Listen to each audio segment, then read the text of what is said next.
Hi friends, welcome to Arunai kitchen. இன்றைக்கி நம்ம கிச்சனில் ஒரு சூப்பரான சைதாப்பேட்டை வடகரி ரெசிபி தாங்க பார்க்க போகிறோம். இந்த வடகரி செய்கிறதுக்கு ஒரு கப்பு கடலைப்பருப்பை நல்லா தண்ணியில் வாஷ் பண்ணிவிட்டு குறைஞ்சது ஒரு 2 மணி நேரமாவது தண்ணியில் நல்லா ஊற விட்டுருங்க. இப்போ நான் கழுவிட்டு தண்ணி ஊற்றி ஒரு 2 மணி நேரம் நல்லா ஊற வச்சுக்கிறேன். இப்போ நல்லா ஊறி வந்திருக்கு. இதை தண்ணியெல்லாம் வடிச்சிட்டு மிக்ஸி ஜாரில் சேர்த்துட்டு அரைச்சி எடுத்துக்கலாம். தண்ணி இல்லாமல் சேர்த்துக்கோங்க.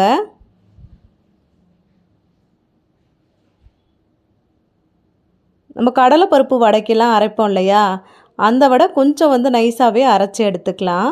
இதோட 1 ஸ்பூன் சோம்பு, 2 வரமிளகாயை கிள்ளி சேர்த்துக்கோங்க. இந்த பருப்புக்கு தேவையான அளவு உப்பு சேர்த்துடலாம். உப்பு சேர்த்துட்டு நல்லா பல்ஸ் மோடில் திருப்பி திருப்பி நல்லா அரைச்சி எடுத்துக்கலாம். இந்த அளவுக்கு அரைச்சி எடுத்துருக்கேன். ரொம்பவும் நைஸாக இல்லாமல் ரொம்பவும் குறை இல்லாமல் இந்த அளவுக்கு அரைச்சி எடுத்துக்கோங்க. இதை இப்போ ஒரு பாத்திரத்தில் சேர்த்துக்கலாம்.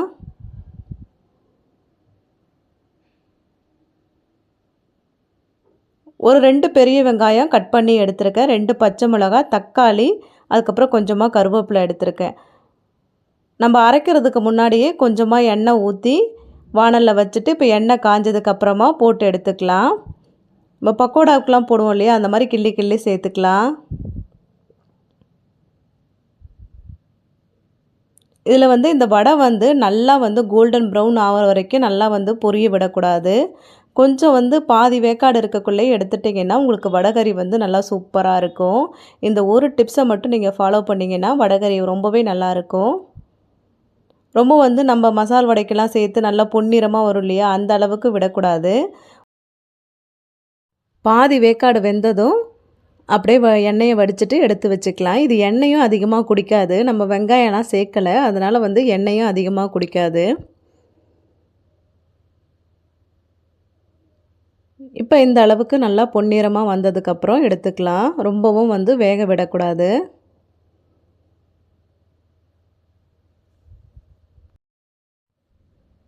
இப்போ இந்த அளவுக்கு வெந்ததுக்கப்புறம் நான் எடுத்து ஒரு பிளேட்டில் மாற்றிக்கிறேன். இந்த ஸ்டேஜ் கரெக்டாக இருக்கும்.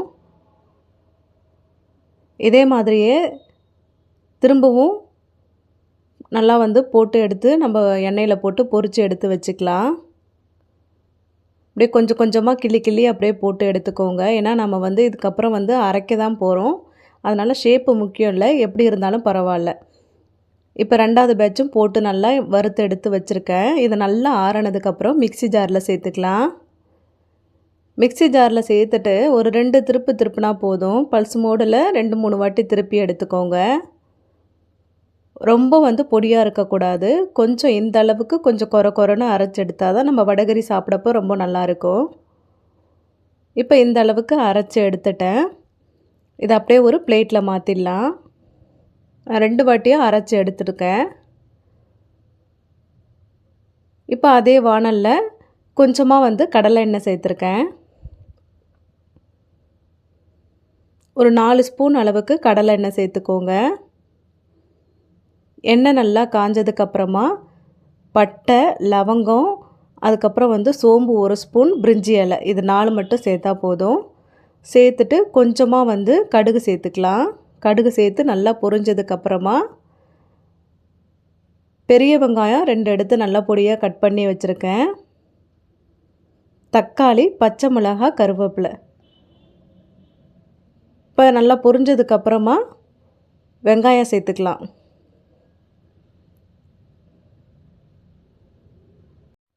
வெங்காயம் சேர்த்ததுக்கப்புறமா கருவேப்பிலை, 2 பச்சை மிளகாயை லேசாக கீறி எடுத்துருக்கேன், அதையும் சேர்த்துடலாம். சேர்த்துட்டு வெங்காயம் கொஞ்சம் நல்லா வதங்கி வரட்டும்.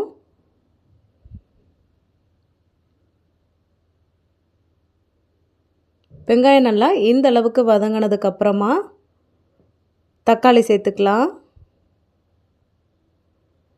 நான் 2 பெரிய தக்காளி பழமாக எடுத்து நல்லா பொடியாக கட் பண்ணி வச்சுருக்கேன், அதையும் சேர்த்துக்கலாம்.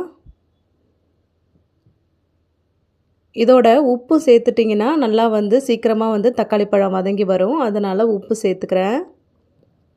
வடைகறிக்கு அந்த வடை பொரிக்கிறோம் இல்லையா, அது மட்டும் நீங்கள் வந்து கொஞ்சம் நல்லா டீப்பாக ஃப்ரை பண்ணாமல் கொஞ்சம் பாதி வேக்காடு கொடுத்து பொரித்து எடுத்திங்கன்னா ரொம்பவே நல்லாயிருக்கும். அந்த ஒரு டிப்ஸை மட்டும் ஃபாலோ பண்ணிங்கன்னா வடைகறி சாப்பிட்றதுக்கும் ரொம்பவே நல்லாயிருக்கும். நார்மலாக இது நம்ம எப்பயும் வைக்கிற கிரேவி மாதிரி தான் இது வைக்கணும். ரொம்ப சிம்பிள் தான். 1 ஸ்பூன் இஞ்சி பூண்டு பேஸ்ட்டு சேர்த்துட்டு அதோடைய பச்சை வாசனை போகிற அளவுக்கு நல்லா வதக்கி விட்டுக்கிறேன்.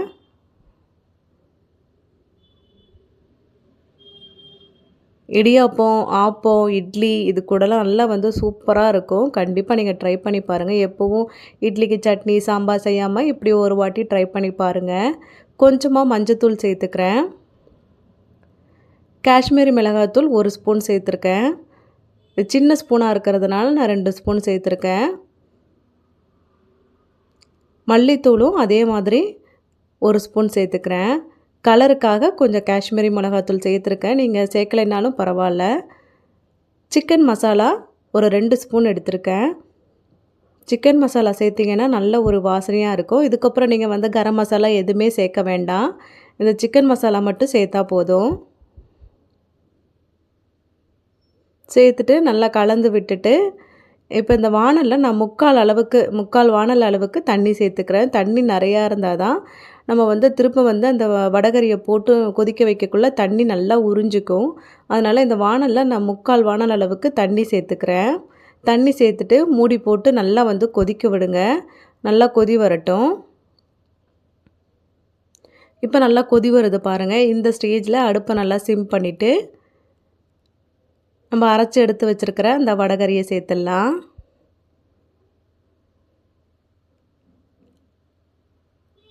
இதை சேர்த்துட்டு ஒரு 2லேருந்து ஒரு 3 நிமிஷம் கொதிக்க வச்சா போதும். சூப்பராக உங்களுக்கு வடைகறி ரெடி ஆகிடும்.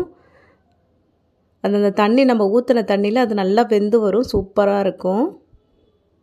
நல்லா கலந்து விட்டுட்டு திரும்பவும் மூடி போட்டு ஒரு 2லேருந்து ஒரு 3 நிமிஷம் வேக வச்சு எடுத்துக்கோங்க.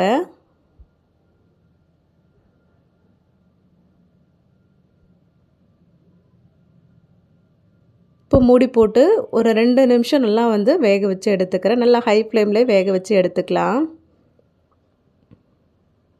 இப்போ ஓப்பன் பண்ணி பார்க்குறேன் பாருங்கள். நல்லா வந்து அந்த தண்ணியெல்லாம் நல்லா உறிஞ்சிட்டு சூப்பராக இருக்குது வடைகறி. டேஸ்ட்டு ரொம்பவே நல்லாயிருக்கும். நான்வெஜ் கிரேவி மாதிரி நல்ல ஒரு டேஸ்ட் இருக்கும்.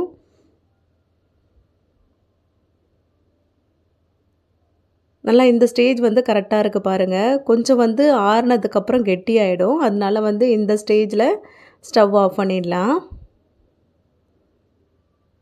கடைசியாக வந்து கொத்தமல்லி கருவேப்பிலை தூவிட்டு நான் வந்து ஸ்டவ் ஆஃப் பண்ணிடுறேன்.